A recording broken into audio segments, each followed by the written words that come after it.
Primera carta a los Corintios. Primera de Corintios, capítulo 1.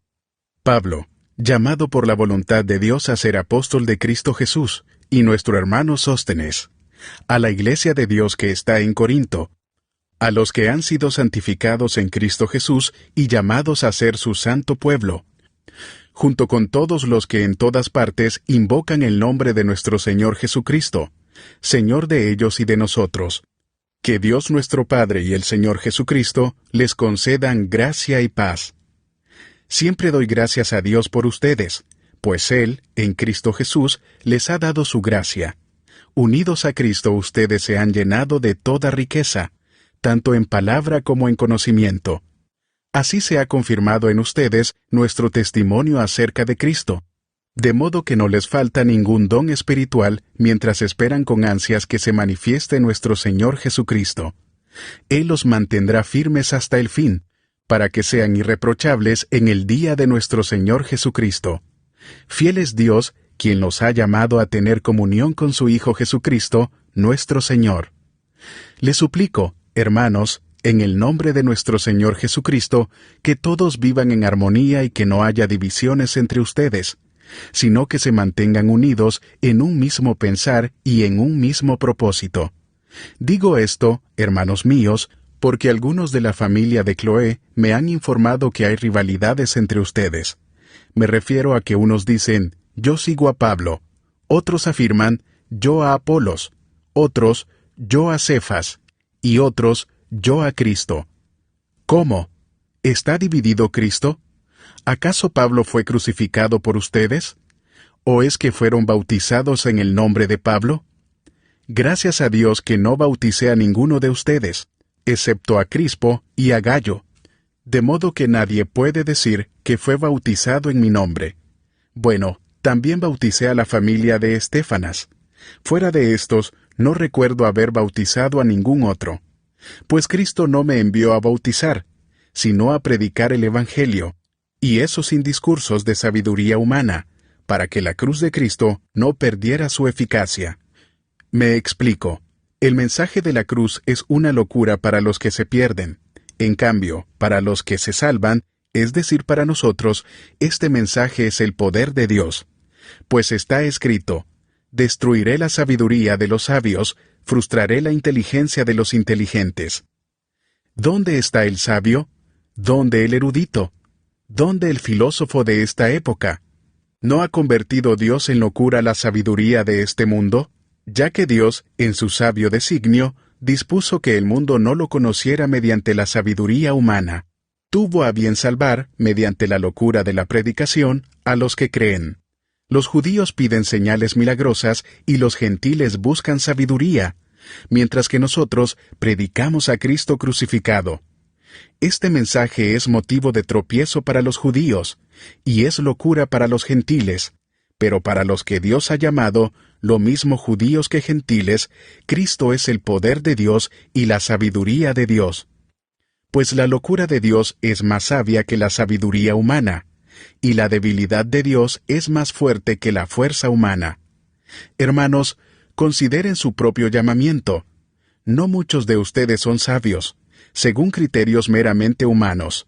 Ni son muchos los poderosos, ni muchos los de noble cuna. Pero Dios escogió lo insensato del mundo para avergonzar a los sabios, y escogió lo débil del mundo para avergonzar a los poderosos. También escogió Dios lo más bajo y despreciado, y lo que no es nada, para anular lo que es, a fin de que en su presencia nadie pueda jactarse. Pero gracias a Él, ustedes están unidos a Cristo Jesús, a quien Dios ha hecho nuestra sabiduría, es decir, nuestra justificación, santificación y redención, para que, como está escrito, si alguien ha de gloriarse, que se gloríe en el Señor.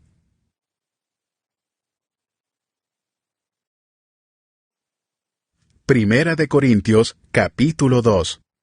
Yo mismo, hermanos, cuando fui a anunciarles el testimonio de Dios, no lo hice con gran elocuencia y sabiduría. Me propuse más bien, estando entre ustedes, no saber de cosa alguna, excepto de Jesucristo y de este crucificado. Es más, me presenté ante ustedes con tanta debilidad que temblaba de miedo. No les hablé ni les prediqué con palabras sabias y elocuentes, sino con demostración del poder del Espíritu, para que la fe de ustedes no dependiera de la sabiduría humana, sino del poder de Dios. En cambio, hablamos con sabiduría entre los que han alcanzado madurez, pero no con la sabiduría de este mundo, ni con la de sus gobernantes, los cuales terminarán en nada. Más bien, exponemos el misterio de la sabiduría de Dios, una sabiduría que ha estado escondida y que Dios había destinado para nuestra gloria desde la eternidad. Ninguno de los gobernantes de este mundo la entendió, porque de haberla entendido no habrían crucificado al Señor de la gloria. Sin embargo, como está escrito, ningún ojo ha visto, ningún oído ha escuchado, ninguna mente humana ha concebido lo que Dios ha preparado para quienes lo aman. Ahora bien, Dios nos ha revelado esto por medio de su Espíritu, pues el Espíritu lo examina todo, hasta las profundidades de Dios. En efecto, ¿quién conoce los pensamientos del ser humano, sino su propio Espíritu que está en él? Asimismo, nadie conoce los pensamientos de Dios, sino el Espíritu de Dios. Nosotros no hemos recibido el Espíritu del mundo, sino el Espíritu que procede de Dios, para que entendamos lo que por su gracia Él nos ha concedido. Esto es precisamente de lo que hablamos, no con las palabras que enseña la sabiduría humana, sino con las que enseña el Espíritu, de modo que expresamos verdades espirituales en términos espirituales. El que no tiene el Espíritu no acepta lo que procede del Espíritu de Dios, pues para él es locura. No puede entenderlo, porque hay que discernirlo espiritualmente. En cambio, el que es espiritual lo juzga todo, aunque él mismo no está sujeto al juicio de nadie, porque ¿quién ha conocido la mente del Señor para que pueda instruirlo? Nosotros, por nuestra parte, tenemos la mente de Cristo. Primera de Corintios, capítulo 3. Yo, hermanos, no pude dirigirme a ustedes como a espirituales, sino como a inmaduros, apenas niños en Cristo. Les di leche porque no podían asimilar alimento sólido, ni pueden todavía, pues aún son inmaduros. Mientras haya entre ustedes celos y contiendas, ¿no serán inmaduros? ¿Acaso no se están comportando según criterios meramente humanos? Cuando uno afirma, yo sigo a Pablo, y otro, yo sigo a Apolos, ¿no es porque están actuando con criterios humanos? Después de todo, ¿qué es Apolos? ¿Y qué es Pablo? Nada más que servidores por medio de los cuales ustedes llegaron a creer, según lo que el Señor le asignó a cada uno. Yo sembré, Apolos regó, pero Dios ha dado el crecimiento. Así que no cuenta ni el que siembra ni el que riega, sino solo Dios, quien es el que hace crecer. El que siembra y el que riega están al mismo nivel, aunque cada uno será recompensado según su propio trabajo. En efecto, nosotros somos colaboradores al servicio de Dios, y ustedes son el campo de cultivo de Dios, son el edificio de Dios. Según la gracia que Dios me ha dado, yo, como maestro constructor, eché los cimientos y otro construye sobre ellos. Pero cada uno tenga cuidado de cómo construye, porque nadie puede poner un fundamento diferente del que ya está puesto, que es Jesucristo. Si alguien construye sobre este fundamento, ya sea con oro, plata y piedras preciosas, o con madera, heno y paja, su obra se mostrará tal cual es, pues el día del juicio la dejará al descubierto. El fuego la dará a conocer, y pondrá a prueba la calidad del trabajo de cada uno. Si lo que alguien ha construido permanece, recibirá su recompensa, pero si su obra es consumida por las llamas, él sufrirá pérdida. Será salvo, pero como quien pasa por el fuego. ¿No saben que ustedes son templo de Dios y que el Espíritu de Dios habita en ustedes? Si alguno destruye el templo de Dios, él mismo será destruido por Dios, porque el templo de Dios es sagrado, y ustedes son ese templo. Que nadie se engañe. Si alguno de ustedes se cree sabio según las normas de esta época, hágase ignorante para así llegar a ser sabio. Porque a los ojos de Dios la sabiduría de este mundo es locura. Como está escrito, Él atrapa a los sabios en su propia astucia. Y también dice, el Señor conoce los pensamientos de los sabios y sabe que son absurdos. Por lo tanto, que nadie base su orgullo en el hombre. Al fin y al cabo, todo es de ustedes, ya sea Pablo, o Apolos, o Cefas, o el universo, o la vida, o la muerte, o lo presente, o lo porvenir. Todo es de ustedes, y ustedes son de Cristo, y Cristo es de Dios. Primera de Corintios, capítulo 4. Que todos nos consideren servidores de Cristo, encargados de administrar los misterios de Dios. Ahora bien, a los que reciben un encargo, se les exige que demuestren ser dignos de confianza. Por mi parte, muy poco me preocupa que me juzguen ustedes o cualquier tribunal humano. Es más, ni siquiera me juzgo a mí mismo. Porque aunque la conciencia no me remuerde, no por eso quedo absuelto. El que me juzga es el Señor. Por lo tanto, no juzguen nada antes de tiempo. Esperen hasta que venga el Señor. Él sacará a la luz lo que está oculto en la oscuridad y pondrá al descubierto las intenciones de cada corazón. Entonces, cada uno recibirá de Dios la alabanza que le corresponda. Hermanos, todo esto lo he aplicado a Apolos y a mí mismo para beneficio de ustedes, con el fin que aprendan de nosotros aquello de no ir más allá de lo que está escrito. Así ninguno de ustedes podrá engreírse de haber favorecido al uno en perjuicio del otro. ¿Quién te distingue de los demás? ¿Qué tienes que no hayas recibido? Y si lo recibiste, ¿por qué presumes como si no te lo hubieran dado? Ya tienen todo lo que desean.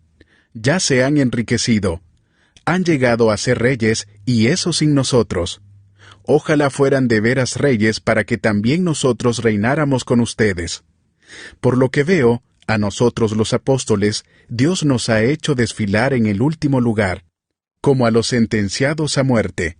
Hemos llegado a ser un espectáculo para todo el universo, tanto para los ángeles como para los hombres. Por causa de Cristo, nosotros somos los ignorantes, ustedes en Cristo son los inteligentes. Los débiles somos nosotros, los fuertes son ustedes. A ustedes se les estima, a nosotros se nos desprecia. Hasta el momento pasamos hambre, tenemos sed, nos falta ropa, se nos maltrata, no tenemos dónde vivir. Con estas manos nos matamos trabajando. Si nos maldicen, bendecimos. Si nos persiguen, los soportamos. Si nos calumnian, los tratamos con gentileza. Se nos considera la escoria de la tierra, la basura del mundo, y así hasta el día de hoy. No les escribo esto para avergonzarlos, sino para amonestarlos, como a hijos míos amados. De hecho, aunque tuvieran ustedes miles de tutores en Cristo, padres sí que no tienen muchos, porque mediante el Evangelio yo fui el Padre que los engendró en Cristo Jesús. Por tanto, les ruego que sigan mi ejemplo. Con este propósito les envié a Timoteo, mi amado y fiel hijo en el Señor. Él les recordará mi manera de comportarme en Cristo Jesús, como enseño por todas partes y en todas las iglesias. Ahora bien, algunos de ustedes se han vuelto presuntuosos, pensando que no iré a verlos. Lo cierto es que, si Dios quiere, iré a visitarlos muy pronto, y ya veremos no solo cómo hablan, sino cuánto poder tienen esos presumidos. Porque el reino de Dios no es cuestión de palabras, sino de poder. ¿Qué prefieren? ¿Que vaya a verlos con un látigo o con amor y espíritu apacible? Primera de Corintios capítulo 5. Es ya del dominio público que hay entre ustedes un caso de inmoralidad sexual que ni siquiera entre los paganos se tolera, a saber, que uno de ustedes tiene por mujer a la esposa de su padre. Y de esto se sienten orgullosos. ¿No deberían más bien haber lamentado lo sucedido y expulsado de entre ustedes al que hizo tal cosa? Yo por mi parte, aunque no estoy físicamente entre ustedes, sí estoy presente en espíritu, y ya he juzgado, como si estuviera presente, al que cometió este pecado. Cuando se reúnan en el nombre de nuestro Señor Jesús, y con su poder, yo los acompañé en espíritu. Entreguen a este hombre a Satanás para destrucción de su naturaleza pecaminosa, a fin de que su espíritu sea salvo en el día del Señor. Hacen mal en jactarse. ¿No se dan cuenta de que un poco de levadura hace fermentar toda la masa? Desháganse de la vieja levadura para que sean masa nueva, panes sin levadura como lo son en realidad. Porque Cristo, nuestro Cordero Pascual, ya ha sido sacrificado. Así que celebremos nuestra Pascua no con la vieja levadura, que es la malicia y la perversidad, sino con pan sin levadura, que es la sinceridad y la verdad. Por carta ya les he dicho que no se relacionen con personas inmorales. Por supuesto, no me refería a la gente inmoral de este mundo, ni a los ávaros, estafadores o idólatras. En tal caso, tendrían ustedes que salirse de este mundo. Pero en esta carta quiero aclararles que no deben relacionarse con nadie que, llamándose hermano, sea inmoral o avaro, idólatra, calumniador, borracho o estafador. Con tal persona ni siquiera deben juntarse para comer. ¿Acaso me toca a mí juzgar a los de afuera? ¿No son ustedes los que deben juzgar a los de adentro? Dios juzgará a los de afuera. Expulsen al malvado de entre ustedes. Primera de Corintios, capítulo 6. Si alguno de ustedes tiene un pleito con otro, ¿cómo se atreve a presentar demanda ante los inconversos en vez de acudir a los creyentes? ¿Acaso no saben que los creyentes juzgarán al mundo? Y si ustedes han de juzgar al mundo, ¿cómo no van a ser capaces de juzgar casos insignificantes? ¿No saben que aún a los ángeles los juzgaremos? ¿Cuánto más los asuntos de esta vida? Por tanto, si tienen pleitos sobre tales asuntos, ¿cómo es que nombran como jueces a los que no cuentan para nada ante la Iglesia? Digo esto para que les dé vergüenza.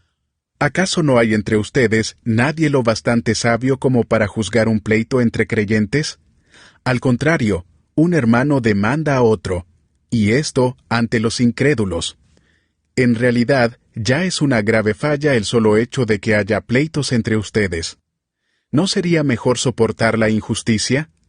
¿No sería mejor dejar que los defrauden? Lejos de eso, son ustedes los que defraudan y cometen injusticias, y conste que se trata de sus hermanos. ¿No saben que los malvados no heredarán el reino de Dios?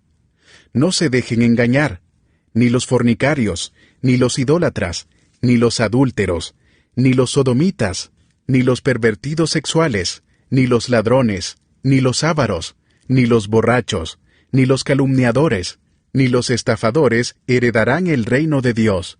Y eso eran algunos de ustedes. Pero ya han sido lavados, ya han sido santificados, ya han sido justificados en el nombre del Señor Jesucristo y por el Espíritu de nuestro Dios. Todo me está permitido, pero no todo es para mi bien.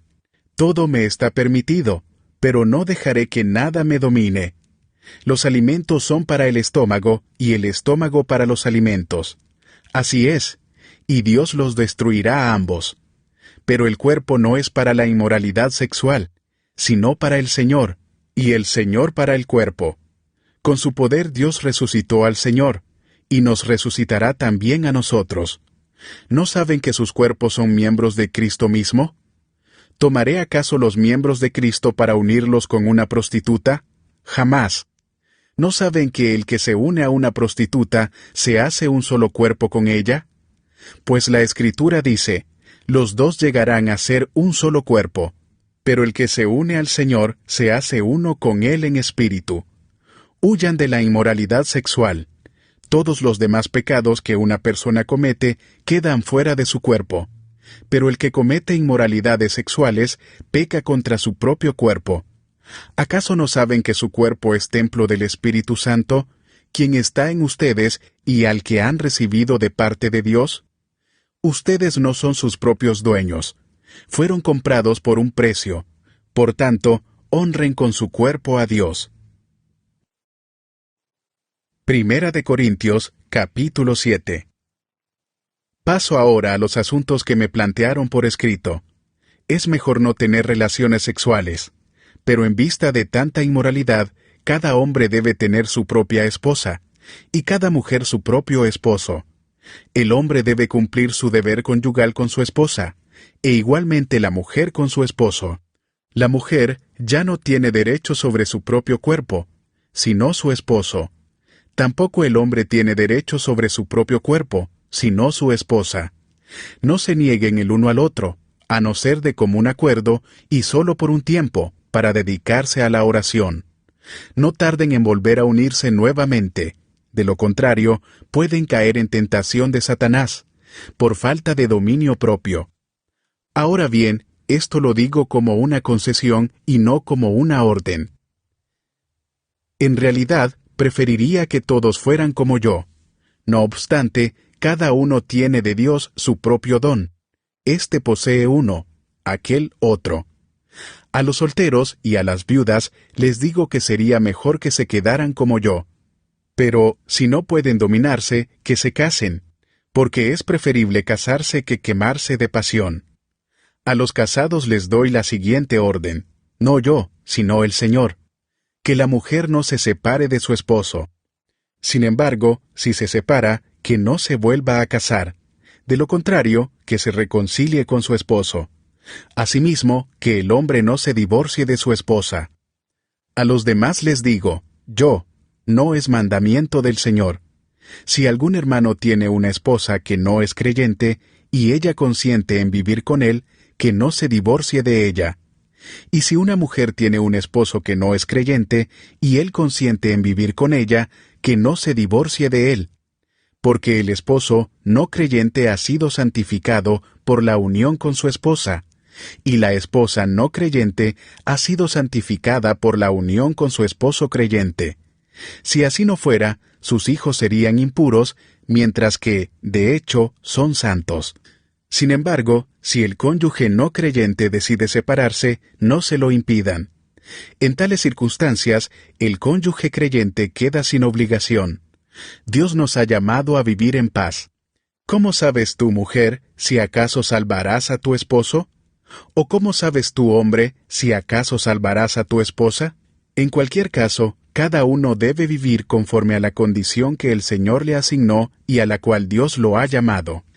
Esta es la norma que establezco en todas las iglesias. ¿Fue llamado alguno estando ya circuncidado? Que no disimule su condición.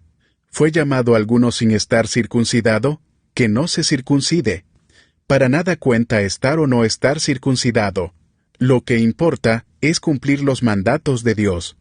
Que cada uno permanezca en la condición en que estaba cuando Dios lo llamó. ¿Eras esclavo cuando fuiste llamado? No te preocupes, aunque si tienes la oportunidad de conseguir tu libertad, aprovéchala. Porque el que era esclavo cuando el Señor lo llamó, es un liberto del Señor. Del mismo modo, el que era libre cuando fue llamado, es un esclavo de Cristo. Ustedes fueron comprados por un precio. No se vuelvan esclavos de nadie. Hermanos, cada uno permanezca ante Dios en la condición en que estaba cuando Dios lo llamó. En cuanto a las personas solteras, no tengo ningún mandato del Señor, pero doy mi opinión como quien por la misericordia del Señor es digno de confianza. Pienso que, a causa de la crisis actual, es bueno que cada persona se quede como está. ¿Estás casado? No procures divorciarte. ¿Estás soltero? No busques esposa. Pero, si te casas, no pecas. Y si una joven se casa, tampoco comete pecado. Sin embargo, los que se casan tendrán que pasar por muchos aprietos, y yo quiero evitárselos. Lo que quiero decir, hermanos, es que nos queda poco tiempo. De aquí en adelante, los que tienen esposa deben vivir como si no la tuvieran.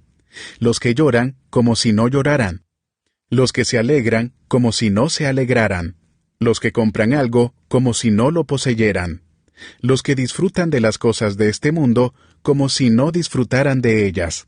Porque este mundo, en su forma actual, está por desaparecer. Yo preferiría que estuvieran libres de preocupaciones. El soltero se preocupa de las cosas del Señor y de cómo agradarlo. Pero el casado se preocupa de las cosas de este mundo y de cómo agradar a su esposa. Sus intereses están divididos. La mujer no casada, lo mismo que la joven soltera, se preocupa de las cosas del Señor. Se afana por consagrarse al Señor tanto en cuerpo como en espíritu. Pero la casada se preocupa de las cosas de este mundo y de cómo agradar a su esposo. Les digo esto por su propio bien, no para ponerles restricciones, sino para que vivan con decoro y plenamente dedicados al Señor. Si alguno piensa que no está tratando a su prometida como es debido, y ella ha llegado ya a su madurez, por lo cual él se siente obligado a casarse, que lo haga. Con eso no peca, que se casen. Pero el que se mantiene firme en su propósito y no está dominado por sus impulsos, sino que domina su propia voluntad y ha resuelto no casarse con su prometida, también hace bien. De modo que el que se casa con su prometida hace bien, pero el que no se casa hace mejor. La mujer está ligada a su esposo mientras él vive. Pero si el esposo muere, ella queda libre para casarse con quien quiera, con tal de que sea en el Señor. En mi opinión, ella será más feliz si no se casa, y creo que yo también tengo el Espíritu de Dios. Primera de Corintios, capítulo 8. En cuanto a lo sacrificado a los ídolos, es cierto que todos tenemos conocimiento. El conocimiento envanece, mientras que el amor edifica. El que cree que sabe algo, todavía no sabe como debiera saber. Pero el que ama a Dios es conocido por Él. De modo que, en cuanto a comer lo sacrificado a los ídolos, sabemos que un ídolo no es absolutamente nada, y que hay un solo Dios. Pues aunque haya los así llamados dioses, ya sea en el cielo o en la tierra, y por cierto, que hay muchos dioses y muchos señores, para nosotros no hay más que un solo Dios, el Padre, de quien todo procede y para el cual vivimos. Y no hay más que un solo Señor, es decir, Jesucristo, por quien todo existe y por medio del cual vivimos. Pero no todos tienen conocimiento de esto. Algunos siguen tan acostumbrados a los ídolos que, cuando comen carne a sabiendas de que ha sido sacrificada a un ídolo, su conciencia se contamina por ser débil. Pero lo que comemos no nos acerca a Dios. No somos mejores por comer ni peores por no comer.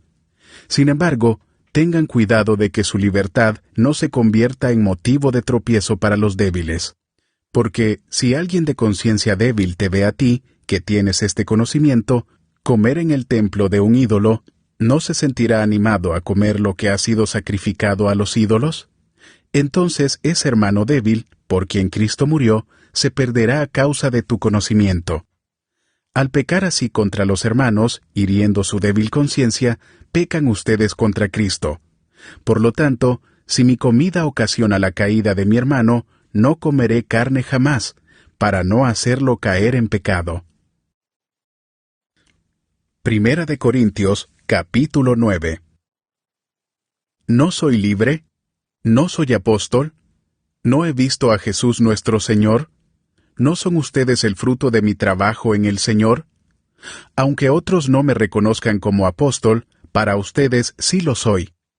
Porque ustedes mismos son el sello de mi apostolado en el Señor. Esta es mi defensa contra los que me critican. ¿Acaso no tenemos derecho a comer y a beber? ¿No tenemos derecho a viajar acompañados por una esposa creyente, como hacen los demás apóstoles y Cefas y los hermanos del Señor? ¿O es que solo Bernabé y yo estamos obligados a ganarnos la vida con otros trabajos? ¿Qué soldado presta servicio militar pagándose sus propios gastos? ¿Qué agricultor planta un viñedo y no come de sus uvas? ¿Qué pastor cuida un rebaño y no toma de la leche que ordeña? No piensen que digo esto solamente desde un punto de vista humano. ¿No lo dice también la ley?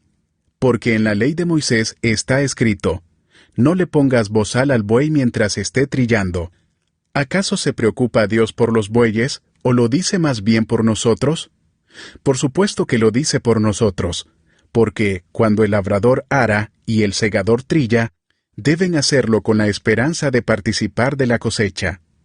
Si hemos sembrado semilla espiritual entre ustedes, ¿será mucho pedir que cosechemos de ustedes lo material? Si otros tienen derecho a este sustento de parte de ustedes, ¿no lo tendremos aún más nosotros? Sin embargo, no ejercimos este derecho, sino que lo soportamos todo con tal de no crear obstáculo al Evangelio de Cristo. ¿No saben que los que sirven en el templo reciben su alimento del templo y que los que atienden el altar participan de lo que se ofrece en el altar? Así también el Señor ha ordenado que quienes predican el Evangelio vivan de este ministerio. Pero no me he aprovechado de ninguno de estos derechos, ni escribo de esta manera porque quiera reclamarlos. Prefiero morir a que alguien me prive de este motivo de orgullo. Sin embargo, cuando predico el Evangelio, no tengo de qué enorgullecerme, ya que estoy bajo la obligación de hacerlo. ¡Ay de mí si no predico el Evangelio! En efecto, si lo hiciera por mi propia voluntad, tendría recompensa. Pero si lo hago por obligación, no hago más que cumplir la tarea que se me ha encomendado. ¿Cuál es entonces mi recompensa? Pues que al predicar el Evangelio pueda presentarlo gratuitamente, sin hacer valer mi derecho. Aunque soy libre respecto a todos, de todos me he hecho esclavo para ganar a tantos como sea posible. Entre los judíos me volví judío, a fin de ganarlos a ellos. Entre los que viven bajo la ley, me volví como los que están sometidos a ella, aunque yo mismo no vivo bajo la ley, a fin de ganar a estos. Entre los que no tienen la ley, me volví como los que están sin ley, aunque no estoy libre de la ley de Dios, sino comprometido con la ley de Cristo, a fin de ganar a los que están sin ley. Entre los débiles me hice débil, a fin de ganar a los débiles. Me hice todo para todos, a fin de salvar a algunos por todos los medios posibles. Todo esto lo hago por causa del Evangelio, para participar de sus frutos. ¿No saben que en una carrera todos los corredores compiten, pero solo uno obtiene el premio? Corran pues, de tal modo que lo obtengan. Todos los deportistas se entrenan con mucha disciplina. Ellos lo hacen para obtener un premio que se echa a perder. Nosotros, en cambio, por uno que dura para siempre. Así que yo no corro como quien no tiene meta, no lucho como quien da golpes al aire. Más bien, golpeo mi cuerpo y lo domino, no sea que, después de haber predicado a otros, yo mismo quede descalificado.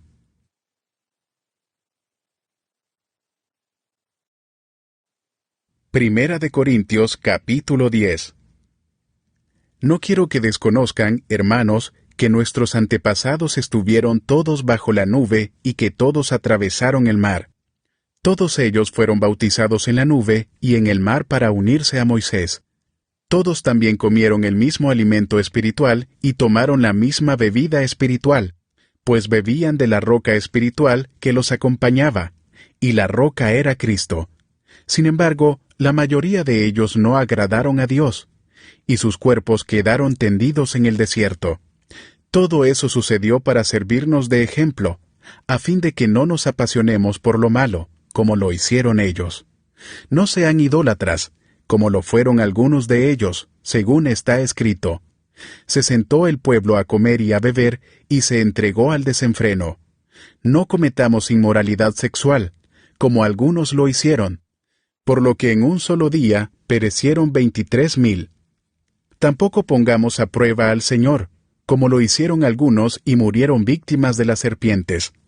Ni murmuren contra Dios, como lo hicieron algunos y sucumbieron a manos del ángel destructor. Todo eso les sucedió para servir de ejemplo, y quedó escrito para advertencia nuestra, pues a nosotros nos ha llegado el fin de los tiempos. Por lo tanto, si alguien piensa que está firme, tenga cuidado de no caer. Ustedes no han sufrido ninguna tentación que no sea común al género humano, pero Dios es fiel, y no permitirá que ustedes sean tentados más allá de lo que puedan aguantar. Más bien, cuando llegue la tentación, Él les dará también una salida a fin de que puedan resistir. Por tanto, mis queridos hermanos, huyan de la idolatría. Me dirijo a personas sensatas. Juzguen ustedes mismos lo que digo. Esa copa de bendición por la cual damos gracias, ¿no significa que entramos en comunión con la sangre de Cristo? Ese pan que partimos, ¿no significa que entramos en comunión con el cuerpo de Cristo? Hay un solo pan del cual todos participamos. Por eso, aunque somos muchos, formamos un solo cuerpo. Consideren al pueblo de Israel como tal. ¿No entran en comunión con el altar los que comen de lo sacrificado? ¿Qué quiero decir con esta comparación? ¿Que el sacrificio que los gentiles ofrecen a los ídolos sea algo, o que el ídolo mismo sea algo? No, sino que cuando ellos ofrecen sacrificios, lo hacen para los demonios, no para Dios. Y no quiero que ustedes entren en comunión con los demonios. No pueden beber de la copa del Señor y también de la copa de los demonios. No pueden participar de la mesa del Señor y también de la mesa de los demonios. ¿O vamos a provocar a celos al Señor? ¿Somos acaso más fuertes que Él? Todo está permitido, pero no todo es provechoso. Todo está permitido, pero no todo es constructivo. Que nadie busque sus propios intereses, sino los del prójimo. Coman de todo lo que se vende en la carnicería, sin preguntar nada por motivos de conciencia, porque del Señor es la tierra y todo cuanto hay en ella. Si algún incrédulo los invita a comer, y ustedes aceptan la invitación, coman de todo lo que les sirvan, sin preguntar nada por motivos de conciencia. Ahora bien, si alguien les dice, esto ha sido ofrecido en sacrificio a los ídolos, entonces no lo coman, por consideración al que se lo mencionó, y por motivos de conciencia. Me refiero a la conciencia del otro, no a la de ustedes. ¿Por qué se ha de juzgar mi libertad de acuerdo con la conciencia ajena?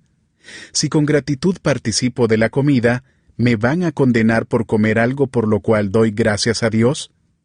En conclusión, ya sea que coman o beban, o hagan cualquier otra cosa, háganlo todo para la gloria de Dios. No hagan tropezar a nadie, ni a judíos, ni a gentiles, ni a la iglesia de Dios. Hagan como yo, que procuro agradar a todos en todo. No busco mis propios intereses, sino los de los demás, para que sean salvos. Primera de Corintios, capítulo 11. Imítenme a mí, como yo imito a Cristo. Los elogio porque se acuerdan de mí en todo y retienen las enseñanzas, tal como se las transmití. Ahora bien, quiero que entiendan que Cristo es cabeza de todo hombre, mientras que el hombre es cabeza de la mujer y Dios es cabeza de Cristo. Todo hombre que ora o profetiza con la cabeza cubierta deshonra al que es su cabeza. En cambio, toda mujer que ora o profetiza con la cabeza descubierta deshonra al que es su cabeza. Es como si estuviera rasurada. Si la mujer no se cubre la cabeza, que se corte también el cabello. Pero si es vergonzoso para la mujer tener el pelo corto o la cabeza rasurada, que se la cubra. El hombre no debe cubrirse la cabeza, ya que él es imagen y gloria de Dios, mientras que la mujer es gloria del hombre. De hecho, el hombre no procede de la mujer, sino la mujer del hombre. Ni tampoco fue creado el hombre a causa de la mujer, sino la mujer a causa del hombre. Por esta razón, y a causa de los ángeles, la mujer tiene autoridad sobre su cabeza. Sin embargo, en el Señor, ni la mujer existe aparte del hombre, ni el hombre aparte de la mujer. Porque así como la mujer procede del hombre, también el hombre nace de la mujer. Pero todo proviene de Dios. Juzguen ustedes mismos. ¿Es apropiado que la mujer ore a Dios sin cubrirse la cabeza? ¿No les enseña el mismo orden natural de las cosas que es una vergüenza para el hombre dejarse crecer el cabello, mientras que es una gloria para la mujer llevar el cabello largo? Es que a ella se le ha dado su cabellera como velo. Si alguien insiste en discutir este asunto, tenga en cuenta que nosotros no tenemos otra costumbre, ni tampoco las iglesias de Dios. Al darles las siguientes instrucciones, no puedo elogiarlos, ya que sus reuniones traen más perjuicio que beneficio. En primer lugar, oigo decir que cuando se reúnen como iglesia hay divisiones entre ustedes, y hasta cierto punto lo creo. Sin duda, tiene que haber grupos sectarios entre ustedes, para que se demuestre quiénes cuentan con la aprobación de Dios. De hecho, cuando se reúnen, ya no es para comer la cena del Señor, porque cada uno se adelanta a comer su propia cena, de manera que unos se quedan con hambre mientras otros se emborrachan. ¿Acaso no tienen casa donde comer y beber? ¿O es que menosprecian a la iglesia de Dios y quieren avergonzar a los que no tienen nada? ¿Qué les diré?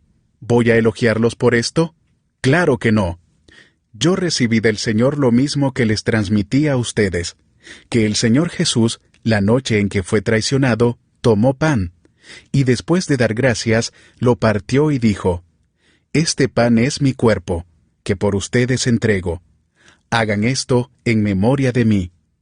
De la misma manera, después de cenar, tomó la copa y dijo: «Esta copa es el nuevo pacto en mi sangre. Hagan esto cada vez que beban de ella, en memoria de mí. Porque cada vez que comen este pan y beben de esta copa, proclaman la muerte del Señor hasta que Él venga.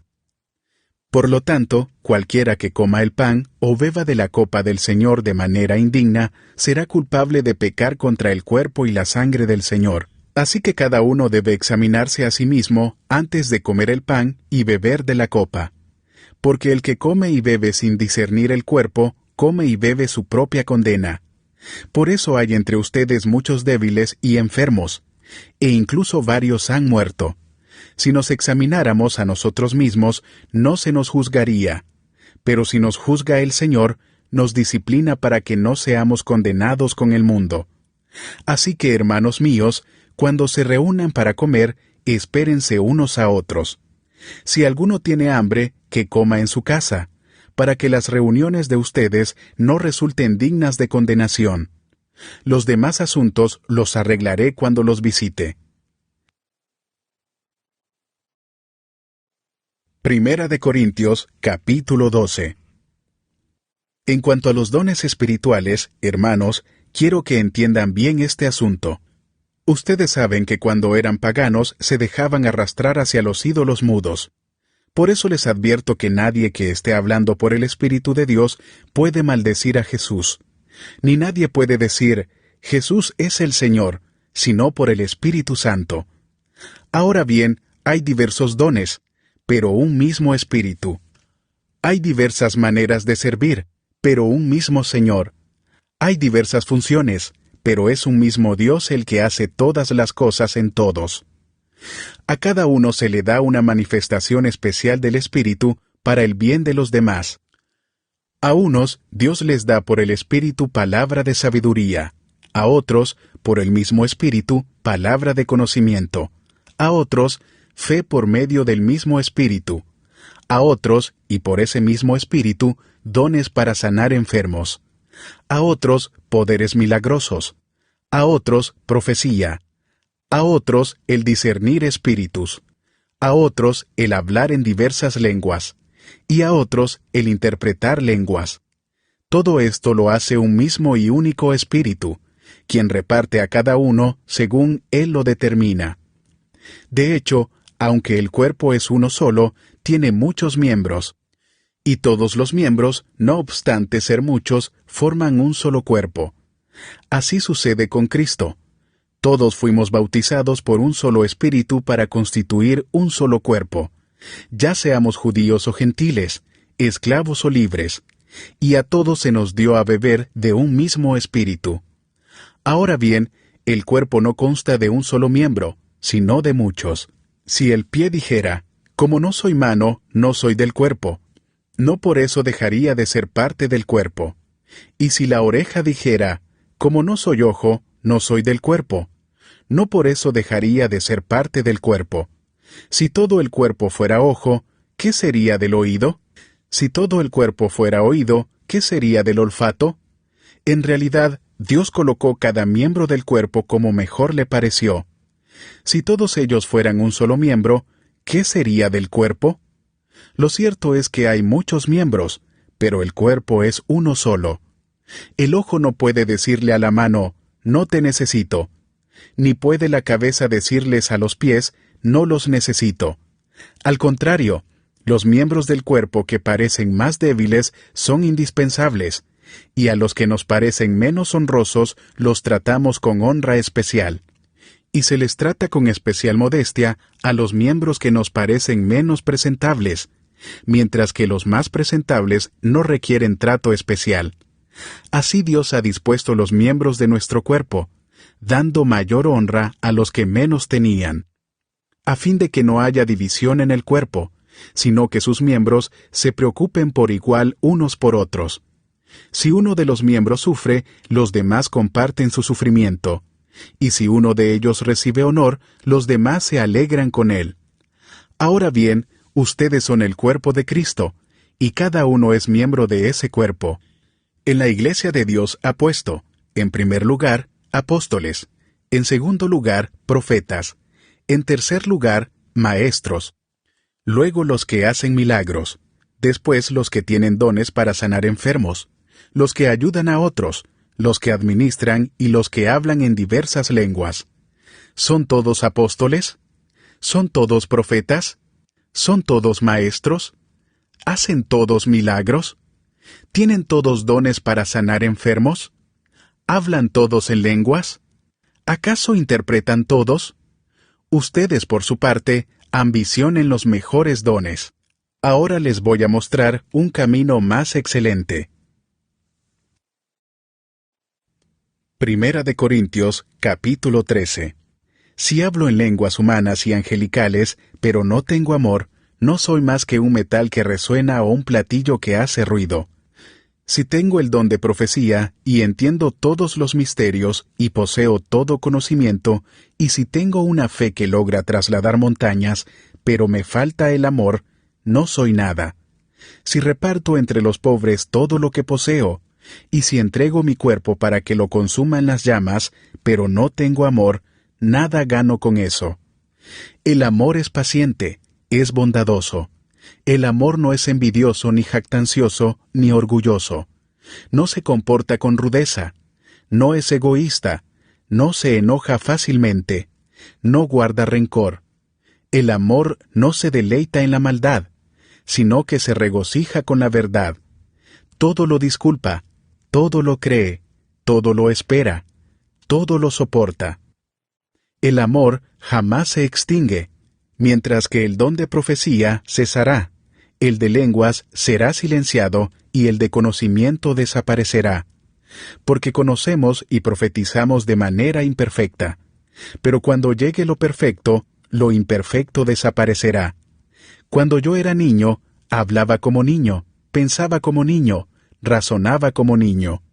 Cuando llegué a ser adulto, dejé atrás las cosas de niño. Ahora vemos de manera indirecta y velada, como en un espejo, pero entonces veremos cara a cara. Ahora conozco de manera imperfecta, pero entonces conoceré tal y como soy conocido.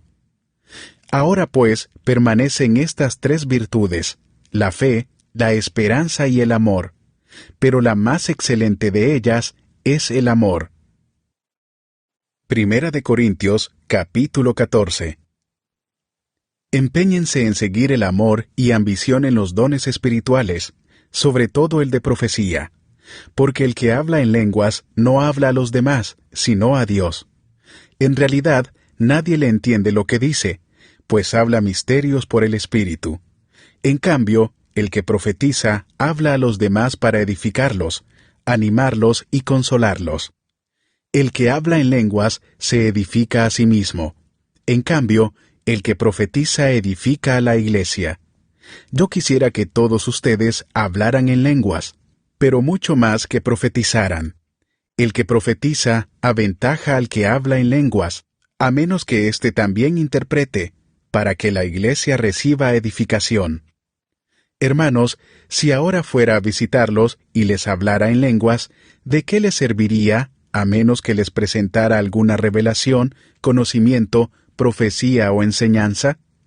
Aún en el caso de los instrumentos musicales, tales como la flauta o el arpa, ¿cómo se reconocerá lo que tocan si no dan distintamente sus sonidos? Y si la trompeta no da un toque claro, ¿quién se va a preparar para la batalla? Así sucede con ustedes. A menos que su lengua pronuncie palabras comprensibles, ¿cómo se sabrá lo que dicen? será como si hablaran al aire. ¿Quién sabe cuántos idiomas hay en el mundo? Y ninguno carece de sentido. Pero si no capto el sentido de lo que alguien dice, seré como un extranjero para el que me habla, y él lo será para mí. Por eso ustedes, ya que tanto ambicionan dones espirituales, procuren que éstos abunden para la edificación de la iglesia. Por esta razón, el que habla en lenguas, pida en oración el don de interpretar lo que diga. Porque, si yo oro en lenguas, mi espíritu ora, pero mi entendimiento no se beneficia en nada. ¿Qué debo hacer entonces? Pues orar con el espíritu, pero también con el entendimiento. Cantar con el espíritu, pero también con el entendimiento. De otra manera, si alabas a Dios con el espíritu, ¿cómo puede quien no es instruido decir amén a tu acción de gracias, puesto que no entiende lo que dices? En ese caso, tu acción de gracias es admirable, pero no edifica al otro. Doy gracias a Dios porque hablo en lenguas más que todos ustedes. Sin embargo, en la iglesia prefiero emplear 5 palabras comprensibles y que me sirvan para instruir a los demás que 10,000 palabras en lenguas. Hermanos, no sean niños en su modo de pensar. Sean niños en cuanto a la malicia, pero adultos en su modo de pensar. En la ley está escrito: por medio de gente de lengua extraña y por boca de extranjeros hablaré a este pueblo, pero ni aun así me escucharán, dice el Señor. De modo que el hablar en lenguas es una señal no para los creyentes, sino para los incrédulos. En cambio, la profecía no es señal para los incrédulos, sino para los creyentes. Así que, si toda la iglesia se reúne y todos hablan en lenguas, y entran algunos que no entienden o no creen, ¿no dirán que ustedes están locos? Pero si uno que no cree o uno que no entiende entra cuando todos están profetizando, se sentirá reprendido y juzgado por todos. Y los secretos de su corazón quedarán al descubierto. Así que se postrará ante Dios y lo adorará, exclamando: «Realmente Dios está entre ustedes». ¿Qué concluimos, hermanos? Que cuando se reúnan, cada uno puede tener un himno, una enseñanza, una revelación, un mensaje en lenguas o una interpretación. Todo esto debe hacerse para la edificación de la iglesia. Si se habla en lenguas, que hablen 2, o cuando mucho 3, cada uno por su turno, y que alguien interprete. Si no hay intérprete, que guarden silencio en la iglesia y cada uno hable para sí mismo y para Dios. En cuanto a los profetas, que hablen 2 o 3, y que los demás examinen con cuidado lo dicho. Si alguien que está sentado recibe una revelación, el que está hablando ceda la palabra. Así todos pueden profetizar por turno, para que todos reciban instrucción y aliento. El don de profecía está bajo el control de los profetas, porque Dios no es un Dios de desorden, sino de paz.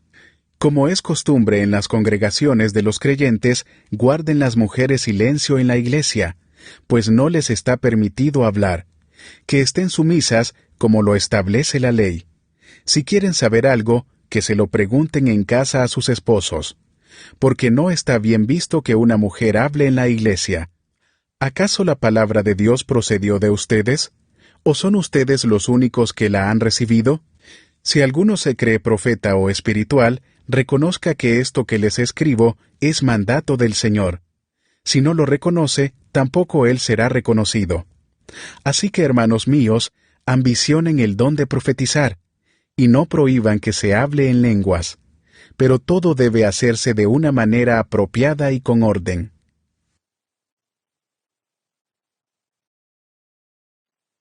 Primera de Corintios, capítulo 15.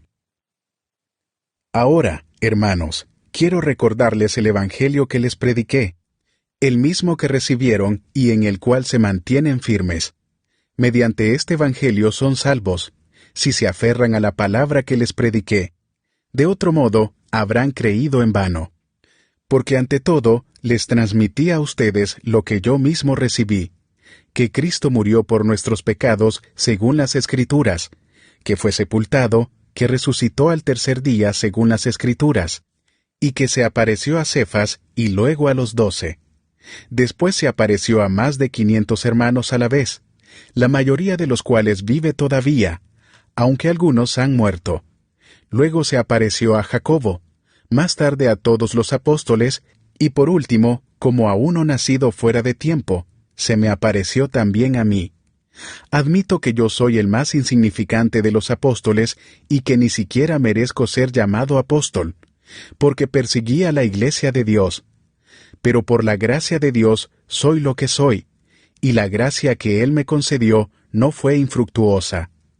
Al contrario, he trabajado con más tesón que todos ellos, aunque no yo, sino la gracia de Dios que está conmigo.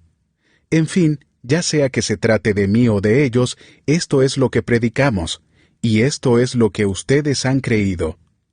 Ahora bien, si se predica que Cristo ha sido levantado de entre los muertos, ¿cómo dicen algunos de ustedes que no hay resurrección? Si no hay resurrección, entonces ni siquiera Cristo ha resucitado. Y si Cristo no ha resucitado, nuestra predicación no sirve para nada, como tampoco la fe de ustedes. Aún más, resultaríamos falsos testigos de Dios por haber testificado que Dios resucitó a Cristo, lo cual no habría sucedido si en verdad los muertos no resucitan. Porque, si los muertos no resucitan, tampoco Cristo ha resucitado. Y si Cristo no ha resucitado, la fe de ustedes es ilusoria y todavía están en sus pecados.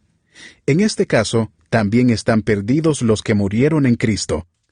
Si la esperanza que tenemos en Cristo fuera solo para esta vida, seríamos los más desdichados de todos los mortales. Lo cierto es que Cristo ha sido levantado de entre los muertos, como primicias de los que murieron. De hecho, ya que la muerte vino por medio de un hombre, también por medio de un hombre viene la resurrección de los muertos. Pues así como en Adán todos mueren, también en Cristo todos volverán a vivir, pero cada uno en su debido orden. Cristo, las primicias, después, cuando Él venga, los que le pertenecen. Entonces vendrá el fin, cuando Él entregue el reino a Dios el Padre, luego de destruir todo dominio, autoridad y poder, porque es necesario que Cristo reine hasta poner a todos sus enemigos debajo de sus pies. El último enemigo que será destruido es la muerte, pues Dios ha sometido todo a su dominio. Al decir que todo ha quedado sometido a su dominio, es claro que no se incluye a Dios mismo, quien todo lo sometió a Cristo. Y cuando todo le sea sometido, entonces el Hijo mismo se someterá a aquel que le sometió todo, para que Dios sea todo en todos. Si no hay resurrección, ¿qué sacan los que se bautizan por los muertos? Si en definitiva los muertos no resucitan, ¿por qué se bautizan por ellos? Y nosotros, ¿por qué nos exponemos al peligro a todas horas? Que cada día muero, hermanos, es tan cierto como el orgullo que siento por ustedes en Cristo Jesús nuestro Señor. ¿Qué he ganado si, solo por motivos humanos, en Éfeso luché contra las fieras? Si los muertos no resucitan, comamos y bebamos que mañana moriremos. No se dejen engañar. Las malas compañías corrompen las buenas costumbres. Vuelvan a su sano juicio, como conviene, y dejen de pecar. En efecto, hay algunos de ustedes que no tienen conocimiento de Dios. Para vergüenza de ustedes lo digo. Tal vez alguien pregunte, ¿cómo resucitarán los muertos? ¿Con qué clase de cuerpo vendrán? ¡Qué tontería! Lo que tú siembras no cobra vida a menos que muera. No plantas el cuerpo que luego ha de nacer, sino que siembras una simple semilla de trigo o de otro grano. Pero Dios le da el cuerpo que quiso darle, y a cada clase de semilla le da un cuerpo propio. No todos los cuerpos son iguales. Hay cuerpos humanos, también los hay de animales terrestres, de aves y de peces. Asimismo, hay cuerpos celestes y cuerpos terrestres. Pero el esplendor de los cuerpos celestes es uno, y el de los cuerpos terrestres es otro. Uno es el esplendor del sol, otro el de la luna, y otro el de las estrellas. Cada estrella tiene su propio brillo. Así sucederá también con la resurrección de los muertos. Lo que se siembra en corrupción, resucita en incorrupción. Lo que se siembra en oprobio, resucita en gloria. Lo que se siembra en debilidad, resucita en poder. Se siembra un cuerpo natural, resucita un cuerpo espiritual. Si hay un cuerpo natural, también hay un cuerpo espiritual. Así está escrito: el primer hombre, Adán, se convirtió en un ser viviente. El último Adán, en el espíritu que da vida. No vino primero lo espiritual, sino lo natural, y después lo espiritual. El primer hombre era del polvo de la tierra, el segundo hombre del cielo. Como es aquel hombre terrenal, así son también los de la tierra, y como es el celestial, así son también los del cielo. Y así como hemos llevado la imagen de aquel hombre terrenal, llevaremos también la imagen del celestial. Les declaro, hermanos, que el cuerpo mortal no puede heredar el reino de Dios, ni lo corruptible puede heredar lo incorruptible. Fíjense bien en el misterio que les voy a revelar. No todos moriremos, pero todos seremos transformados. En un instante, en un abrir y cerrar de ojos, al toque final de la trompeta. Pues sonará la trompeta, y los muertos resucitarán con un cuerpo incorruptible, y nosotros seremos transformados. Porque lo corruptible tiene que revestirse de lo incorruptible, y lo mortal de inmortalidad. Cuando lo corruptible se revista de lo incorruptible, y lo mortal de inmortalidad, entonces se cumplirá lo que está escrito: la muerte ha sido devorada por la victoria. ¿Dónde está, oh muerte, tu victoria? ¿Dónde está, oh muerte, tu aguijón? El aguijón de la muerte es el pecado, y el poder del pecado es la ley. Pero gracias a Dios que nos da la victoria por medio de nuestro Señor Jesucristo. Por lo tanto, mis queridos hermanos, manténganse firmes e inconmovibles, progresando siempre en la obra del Señor, conscientes de que su trabajo en el Señor no es en vano.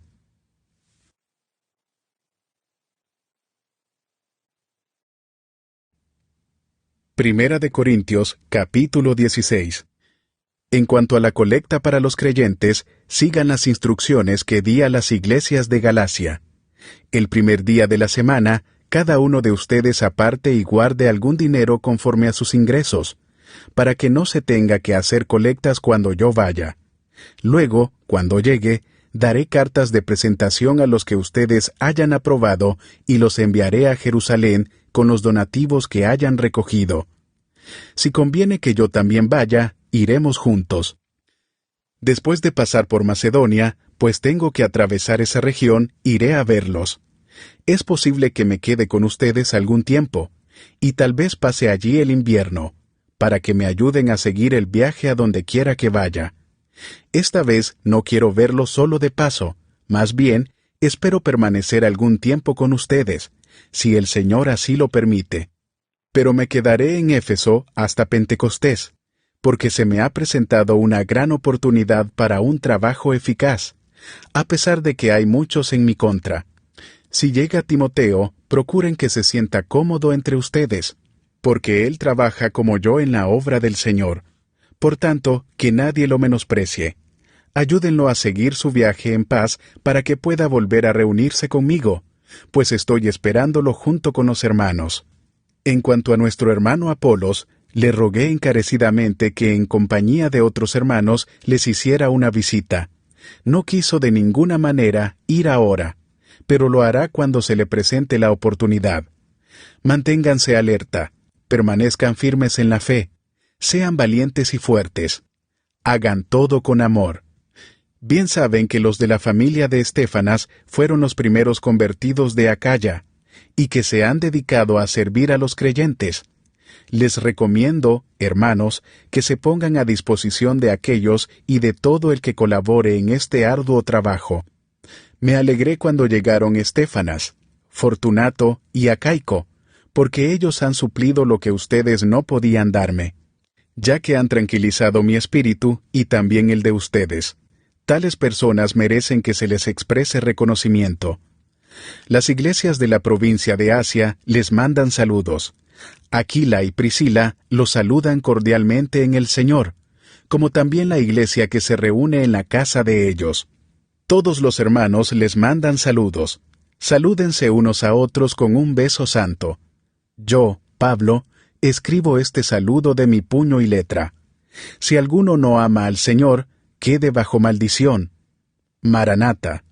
Que la gracia del Señor Jesús sea con ustedes. Los amo a todos ustedes en Cristo Jesús. Amén.